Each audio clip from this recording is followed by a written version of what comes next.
Hi, this is Shelby from Turn Sounds. The phrase no lemon, no melon is a palindrome. Hey, I'm Abbey, a clinical nutritionist. And I'm Shelby, a clinical exercise physiologist, and this is the Move Your Mind podcast. We are sick and tired of people being led astray by false information about diet and exercise. So join us as we discuss common misconceptions about food and fitness with the latest scientific research. Let's get into it. Welcome to this week's episode. Thank you. It's my turn to have a little chat this time. I had a good think about what I wanted to talk about. Like, life is so full on and all these little things come in my brain during the week and I'm like, yeah, that'll be good. And then by the time I get to prepping, I'm like, what did I learn? Yeah. What's good enough to talk about for half an hour? But I had a consult, I think yesterday or the day before, and a client said they had a history of under-eating, like pretty severe. Mm-hmm.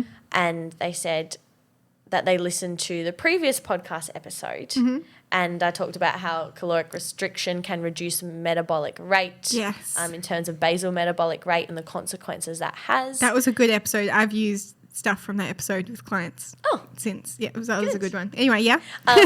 And she said, yeah, I had to listen. How do I know if my metabolic rate has slowed due to my previous decisions? Yes.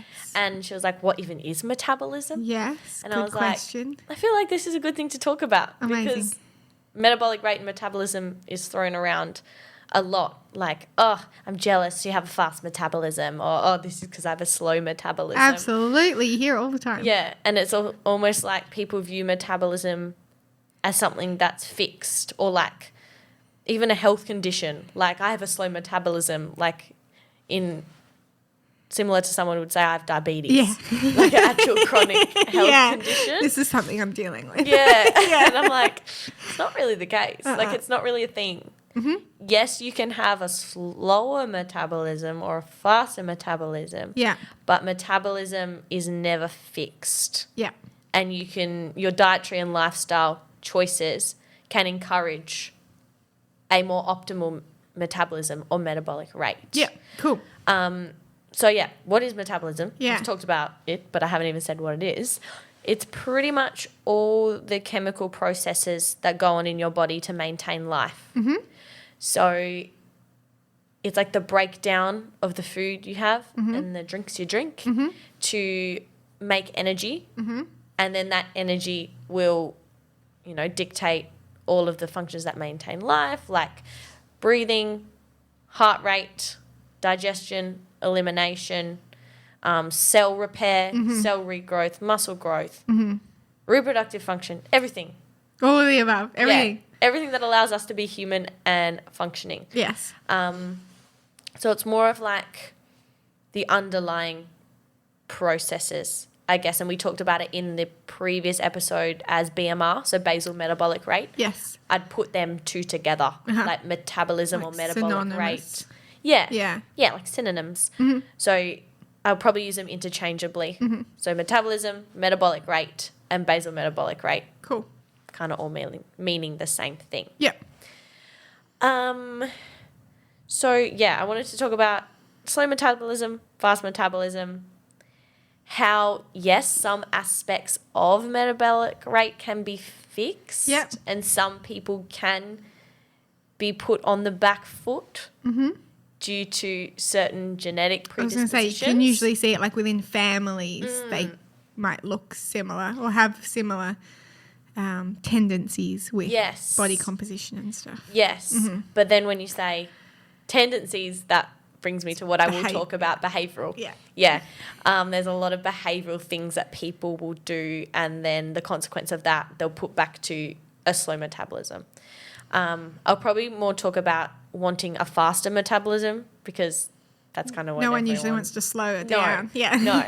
Yeah. So faster metabolism or a more optimal metabolism will then equate to kind of churning through your energy at a more efficient rate, digesting, eliminating at a more efficient rate. So then you can maintain your body composition and your body weight more adequately compared to if you had a slower metabolism where digestion and elimination wouldn't occur. You wouldn't be able to utilize your energy as efficiently, be more likely to be stored as adipose tissue, and then can lead to weight gain. Only con I'm thinking of fast metabolism is those like real skinny guys who want to bulk up, and that's kind of usually what you'd hear from them, like, yes. that, I have such a fast metabolism, I can't bulk up, I can't put on muscle mass. Yes. That would be one of the things I would think of where you'd want to slow your metabolism down. Yes. And that's a hard one, but yeah. you wouldn't, like, I was actually talking about this with my mum because that's my brother. My brother's that type. Yeah. And mum was like, yeah, is there a way that he could slow his metabolism? And I was like, to get the results we want, such as mass gain, it wouldn't be through slowing the metabolic rate that you'd get those results. Exactly. It would be through a lot of other things. Exactly. So once again, metabolism or metabolic rate isn't a condition. No. It's a result of behavioural, Almost like a symptom, like as far as like yeah. there's a cause behind it. Yes, most definitely. It's not like the overarching factor. It's as a result of other things. That's a good way to put it. Yeah.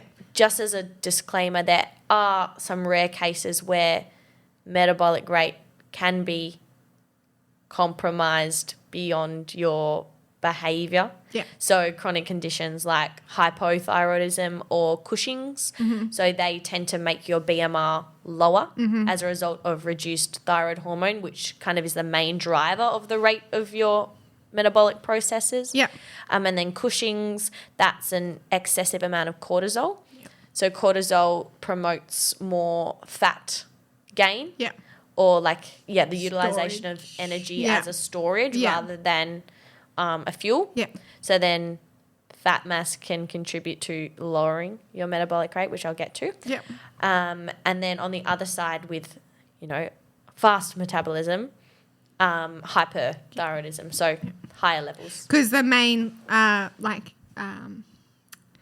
symptoms, what's a better word? Like if you're looking at whether you have hypothyroidism, it's weight gain, fatigue, versus the other way, right? Hyperthyroidism, you're losing weight without knowing why. Yeah.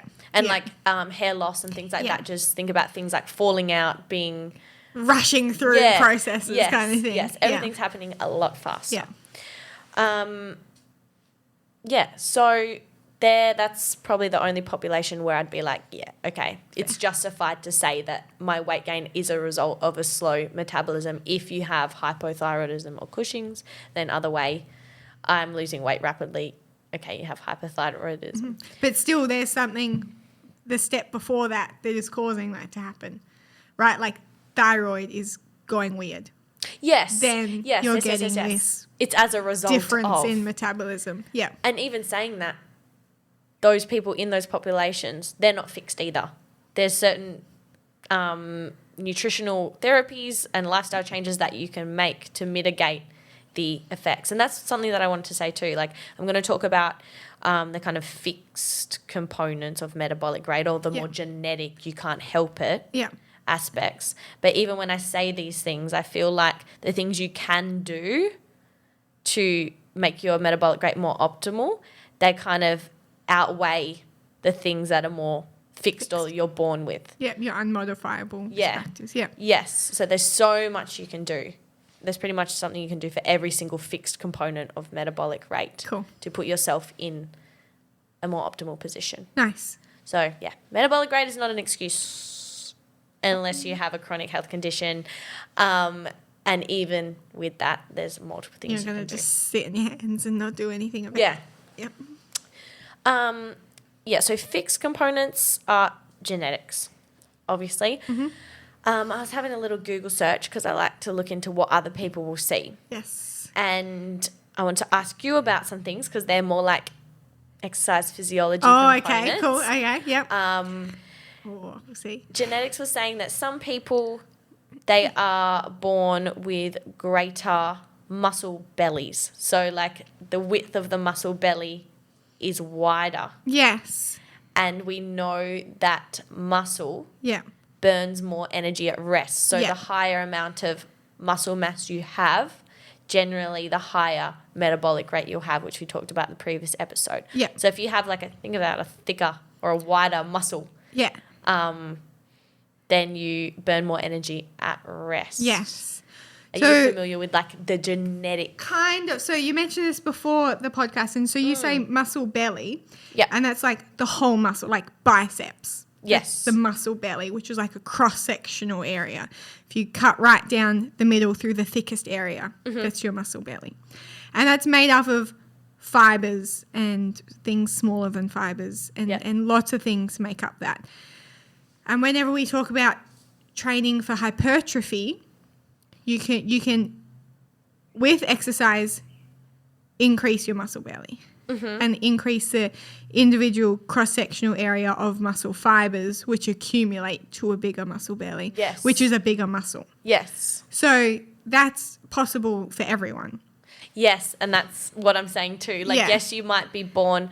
Some people might have, you know, a wider cross section naturally, just as a result of how you're born. So, like the really good bikini models and stuff have a high favorable genetic predisposition to building muscle. Yes, and that's what I was reading. Yeah. And yeah, with hypertrophy training, some people will respond to that more efficiently than others because of their, you know, natural. There are some physique. genetic components to that, absolutely. But, and I don't know for sure, but you should be able to get, unless you have an illness, you should be able to get a reasonable amount of muscle mass. Most definitely. That would Yeah. make that a moot point anyway. Yes. You know. And you can be smart about your training too. There are certain ways you can train which promote like hypertrophy or like strength, which we talked about too. Just do resistance training. Yeah. Don't spend Exactly. hours of cardio time. Yeah. I'm thinking episode, how many reps should Yeah, I do? how many reps should I we do? talked about that, how to adjust training for certain Absolutely. goals. Yep. We've talked about things like that a few times. Yeah. Yeah. So, yes, there would be a genetic component, but also, like, genetics aren't completely fixed either. There is Oh, don't get me started. Right? There's a webinar coming up, epigenetics of and exercise, that I'm really looking forward to tuning in on. But there are in essence like switches on all your genes that you can impact as well. So through dietary and lifestyle choices. absolutely, Yeah. I would. There would be something to that from There's a your point as component. far as muscle uses more energy, but That just supports my whole argument of, yes, there are things that are fixed, but what you can do is more than what you're born with. yeah, In terms because of getting you what can you have like these really skinny guys we're talking about, right? Who have this fast metabolism, who have no muscle mass. Yeah. So it's like there's other factors that play a part. Absolutely. Which can most likely be hormones. Mm-hmm. So some guys naturally produce more testosterone. So that can increase the utilization of energy for more muscle building processes. Doesn't mean you're going to sit down on the couch and get bulky, but you have less chance of putting on fat mass and storage if you have higher levels of testosterone. Yes. So And muscle though. yeah. Yeah. And muscle I'm thinking like testosterone in the system. Yeah. If it's higher, you're more likely to go down the muscle avenue than the storage avenue. Yes. Good. Thank you. Yeah. Make sense? Yeah. Yeah. And that's kind of same for females too, but because it's not our predominant hormone, usually if you've got levels of testosterone that are enough to cause those effects, you kind of have an underlying condition like PCOS. Yeah. Yes. And then age is another kind of thing that we can't help. Mm-hmm. But then again, you can also do so many things to mitigate the natural aging Doesn't matter, processes, yeah. which can affect your metabolism. But as a general rule, as you age, like your nitrogen balance will decrease, so then you're less likely to build muscle, and instead you'll kind of start to break it down. And because of the role of muscle mass with increasing energy utilization at rest, that will go down. Basal metabolic rate will go down. Yeah. Like sarcopenia, which is like, Completely avoidable. Yeah, right? Unless you get cancer treatment or something crazy that depletes, Yes. you can absolutely avoid sarcopenia, Yes, which yes, is yes. age-related loss of muscle mass. So those are the main things that can't help it. Yeah, But you can they're going to help happen it. anyway. You can help it though. But you can exactly. That's why they're like Yeah, you're going to get older, but also it doesn't really matter. Because you can do so much. Yeah. Yeah. I like to call it damage control. Yeah. These things will happen, but what can we do to make the negative effects reduce? Absolutely. Same when people come to me with like joint issues or aches and pains and like, oh, it's because I'm getting older. I don't accept that as an excuse. Absolutely not. Yes. It's like that should be more of a motivator to make you do these things that are going to promote all the good stuff. Yeah. Okay. So, what can we do about metabolic rate? So if you're kind of listening going, I still think I have a slow metabolism, or I have a fast metabolism, can't gain muscle. Yeah. If you don't have a chronic health condition, listen up. Yeah. Because I'm going to name off some things that you can think about or adjust in your diet and lifestyle that can put you to where you want to be. Cool. Exercise, of course. We've talked enough about that, even in the last 5 minutes, I think. But from a nutrition standpoint and gut health standpoint, consistent eating is something that's really important in keeping your kind of cogs turning, I guess.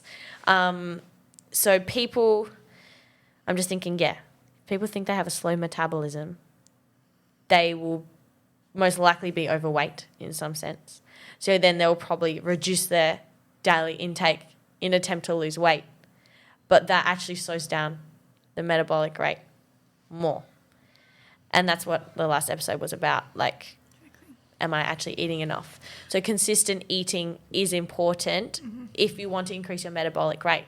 There's heaps of studies about people that progressively increase their caloric intake, kind of like progressive overloading with exercise. It's like progressive overloading with your daily energy intake. Nice. And your body gets used to utilizing that amount of energy.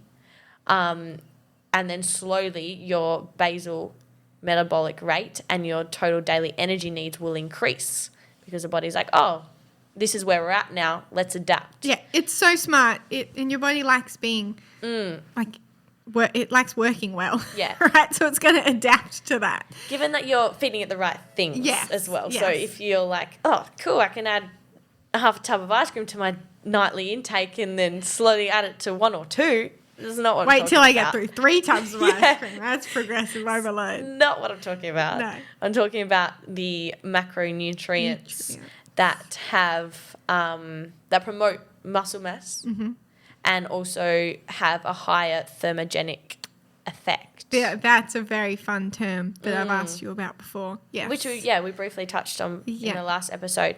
But for thermogenesis, that's kind of the energy that's used to break down food, and the different macronutrients have different thermogenic potentials. Yeah. So the scale kind of goes protein highest, then carbohydrates second, and then fats last. So by consistent eating and maybe even consistently or progressively increasing your daily consumption with the macronutrients like carbohydrates and protein in combination with resistance training, that is a surefire way to increase your metabolic rate. Absolutely. Because your body's going to become more of an energy utilizing machine. Absolutely. It's got more muscle mass to use. It burns more at rest. You can intake more, even get more nutrients for all the automatic functions like thyroid, adrenals, repro. So they're all going to be working better too because you're giving your body what it needs as well. Yeah. So consistent eating. If you're not getting the fuel you need, your body processes won't function as optimally and your body's going to get used to needing less. So everything's going to slow down. And then talk about also though, like if I'm a body. Are you though? And I'm not getting consistent food or I'm not getting enough food, I'm going to hoard my storage, like my stores so much more. Like I'm going to I don't know, like bears going into hibernation or whatever. Like I'm going to look after what I have as storage. Yeah. Is that true? Like that kind of they process call it starvation mode. Yeah, that's so I was going to bring. I didn't know whether to use that term or not. Yeah, like will your body less likely use up its stores as a survival instinct because it's not getting consistent food. Do you mean use up the stores or like store the food that it does have? Yes, yeah. Like be more inclined to put fat in the storage because food is not coming in consistent. So whenever it does come in, it stores as much as it can. It's definitely a possibility. Yeah. Starvation mode, it's a bit of a buzzword. I don't really think it's a thing. It's a weird thing, yeah.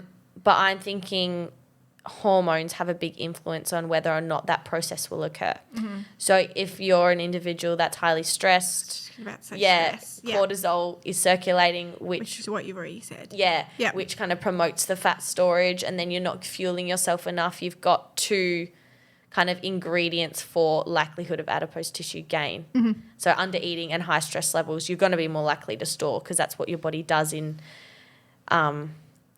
when it's in need, and when it's deprived, it's going to put it, it's not going to use it, it's going to store it because it's fearful. Exactly. That this energy store is not going to always come. That's kind of my point that I was trying to make. Absolutely. Cool. Yeah, and definitely. If you're under eating, you've got the potential then to be binging and you're not binging on salad. Yes. Right? Yeah, so that's like a psychological component of it, which certainly comes into play. Yeah. That's one of the biggest things for people that want to even lose weight. So I'm linking it back to the fear of a slow metabolism, and people like to use that term. They're like, oh, I should be eating less. I'm like, no, you should be eating consistently and balanced because you're going to put your body in a better state to churn through the energy that you have. It lacks things that are predictable.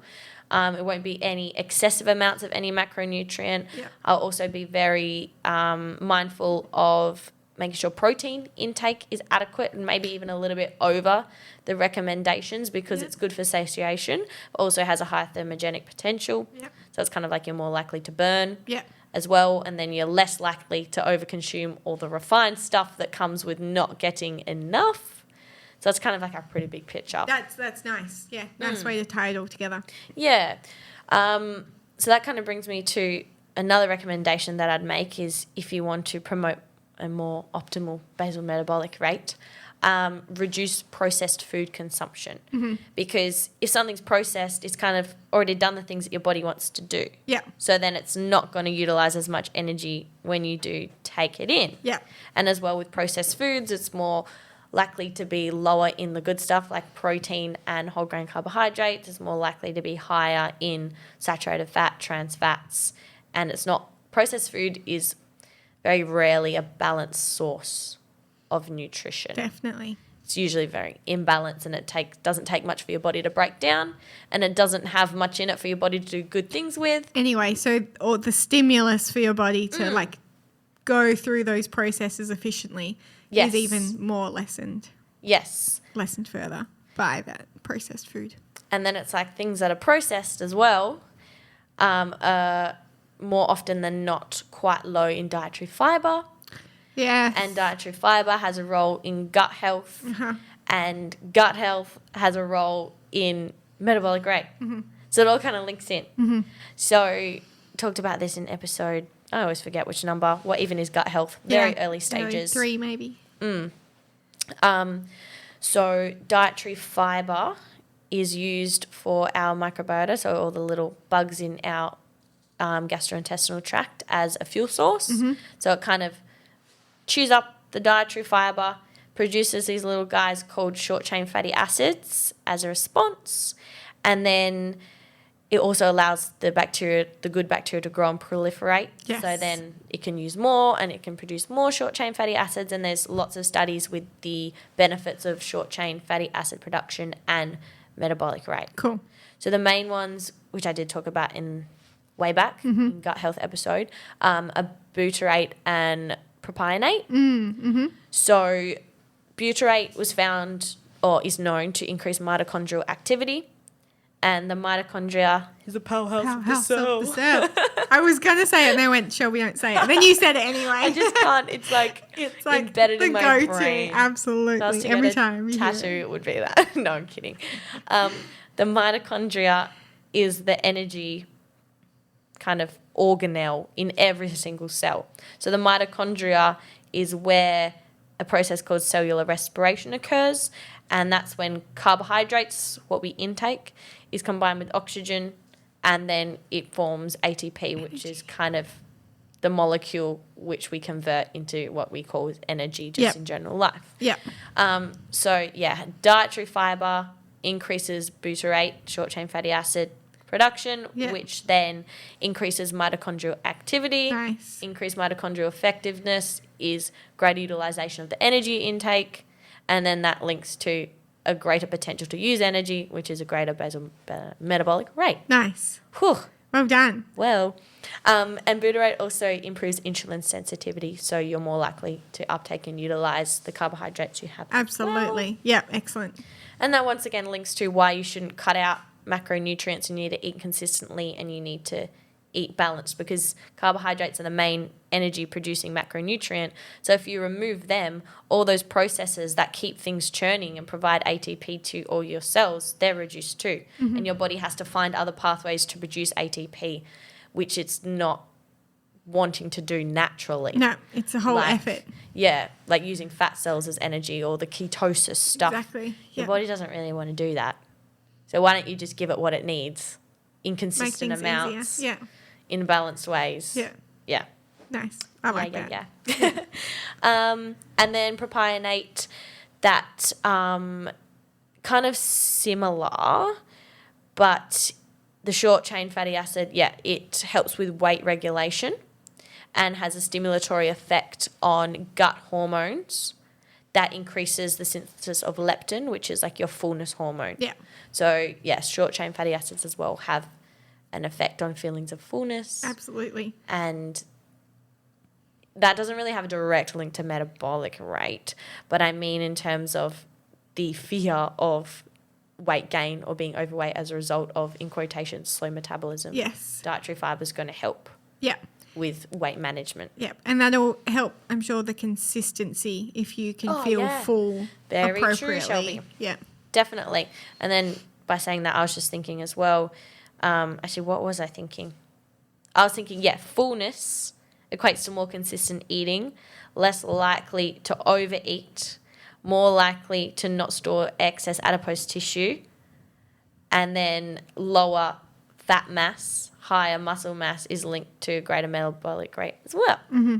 So then that ties in. Mm-hmm. So they are definitely my main tips. Nice. So exercise, resistance training to increase the muscle mass. Yep. Eat consistently to keep your body churning. Number one, resistance training has to be supported, though, by the consistent eating. Fueling. Yeah. Especially pre-post workout as well. Absolutely. Because if you resistance train and don't fuel up after or before, there's nothing left to build up the muscle that you're wanting to build up. Yeah. Yeah. So I feel like the dietary component needs to be there first or primarily, and then optimize that with resistance training. Yes, because protein intake is pretty massive with maintaining the muscle that you have. Anyways, and talking about stress and like cortisol effect, if you're working out excessively and not refueling, then that's not going to help either. It's going to be a stress inducer as well, which is good for some aspects, but excessive amounts of stress. That will overtake any building capacity of the workout. Yeah, and then, of course, with wanting to optimize your basal metabolic rate, things like stress reduction and just general lifestyle strategies, getting enough sleep, that's so important. So that's so overlooked. Oh, it's crazy. I'd like to do a whole thing on sleep. Yeah. Absolutely. Like, less than 7 hours is strongly linked to obesity. We know it alters the levels of hunger hormones, leptin and ghrelin. You're less likely to feel satiated. You're more likely to go for energy-dense, processed, nutrient-void foods, which then, as I just explained, links to so many more things that put you at a compromised basal metabolic condition. If I think of any client I've known who's used I have a slow metabolism, they're not sleeping, they're not eating consistently, and they're not doing the right kind of workout. Like top 3. So true. Absolutely. Yeah, so you have the power. That's what it comes back to. Power, yeah. You're the power. You are the mitochondria. you are the powerhouse of yourself. But also, I was just thinking off topic, not really. But exercise as well can increase mitochondrial numbers in your muscles as well. So that's just another benefit of exercise. Definitely. Um, Yeah, you're making your body more efficient. So that's exactly what we need it to be. yeah, and don't get stuck in the mind frame of slow metabolism, weight gain, gotta eat less, because that's just going to feed into everything that you don't want for optimizing your metabolic rate. Yeah. And on that, like these like kind of endless hours of cardio, like you're not building muscle from that. You are just stressing your body. You're just burning what you put in. You're not kind of giving yourself long-term adaptations to promote a higher resting metabolic rate. Absolutely. Yeah, that's so true, because people that kind of get that mind frame, they're living that lifestyle for ages and they don't really break out of it because they're training for each day. Eat this, burn off. Eat this, burn off. Yep. Whereas it's really important to shift your thinking to be like, what can I do to put myself at a better base rate? Like, lift your level a few notches. Exactly. Zoom out a little bit on the picture and have a look, at the whole thing. And less fight or flight too. Like, think about consistency. And sleep. stress hormones. Absolutely. Yeah. Chill out, man. Eat food. Yeah, consistently. Have enough fiber. Do some heavy squats. Yes. I mean, like, that's kind of everything in terms of the science that I wanted to say. Yeah. But just talking from my own experience, when I was recovering from my eating disorder, I was having really high amounts of carbohydrates, really high amounts of protein, very, very consistent in my eating. Every 3 hours I'd have the same balanced meals. Yeah. And I was doing resistance training at the time as well, because that was something that I needed to maintain for my spine. Yeah. And I was just an energy burning machine. So it just proves that those things, they do work and you shouldn't be fearful of them. Like, let go of what you think will harm you, because often when you let that go, you realize that there's a whole nother world of eating enough, training right, sleeping right, that breaks you out of all of that. Yeah. And it just takes those little pushes of what you accept as reality, I think, to just get past that next step. I certainly did that probably like a year or two ago. I was still kind of stuck in the fear. Yeah, okay. As soon as I broke past that, what I accepted as what was going to happen, I was like, let's just do everything that I know would work. I like that. And I did it. I did it. You've seen the changes. Oh, definitely. Body composition has changed for sure. Massively. Hey, absolutely. Yeah. Yeah. But yeah. That's good. Our bodies were made to move. Yeah. Like. And eat consistently. Yeah. Like, if you deprive it, what do you expect to get out of it? Yeah. So that was nice. It's kind I of like a quick it. one from me today. That was good. It was still in depth. It was very nice. I liked it. Yeah. I think that's pretty much all. Quit blaming your metabolism, hey? Yeah, it's not a thing. Slow metabolism isn't a health condition, and fast metabolism isn't a health condition. Think about all the variants of what a metabolism is. Exactly. And how you can change the way you burn energy at rest and in the moment, and how you can feed your body to promote more optimal utilization of energy and less storage of adipose tissue. And you're setting yourself up for success. Yeah. And you'll get to a point where you can burn more at rest, and you don't have to be fearful of food, because you can eat what you want in a balanced amount consistently, and you're just churning through. You're just going through. Life is life. And to quickly touch back, the reason you would see families looking similar to each other, right, is because you would learn those eating habits off parents, and you would learn physical activity habits off parents. Definitely. And you're in a very similar situation, environment at home. So those lifestyle behaviours is like what would cause that, more so than genetics. Yeah, so if you put a group of 10 people together that are kind of, well, you'd put quotations, slow metabolism, the family that has a slow metabolism, the one outlier that wants to make a change, it's not because they have a fast metabolism, it's because they've done a lifestyle and dietary overhaul, which has put their body in a better position to utilise and burn energy. Yeah. Or they're sick. Like, you know what I mean? Or they have a chronic health condition, like, you which know, we talked that's about. like, whenever you see crazy changes like that within families, it's like, it's a condition, or they have made very active steps Yeah. to change. Yeah. Yeah. You can break out the mold. You just got to want it bad enough. And it's not And that hard. And see a health professional. Yeah. Yeah, it's so much easier than you think. I It's know. like, yeah. Yeah. Yeah. Cool. Thank you, I'd Abby. like to follow this up. There's a few more things that I wanted to look into, Perfect. but I was getting down the rabbit hole and I was like, let's just keep it simple. Plant the seeds. Yeah, you said something before we started recording that's very much in need of more research that I'd like you to look into. So yeah. Is that the alcohol? Yeah. Yeah. And the gut health, the serotonin.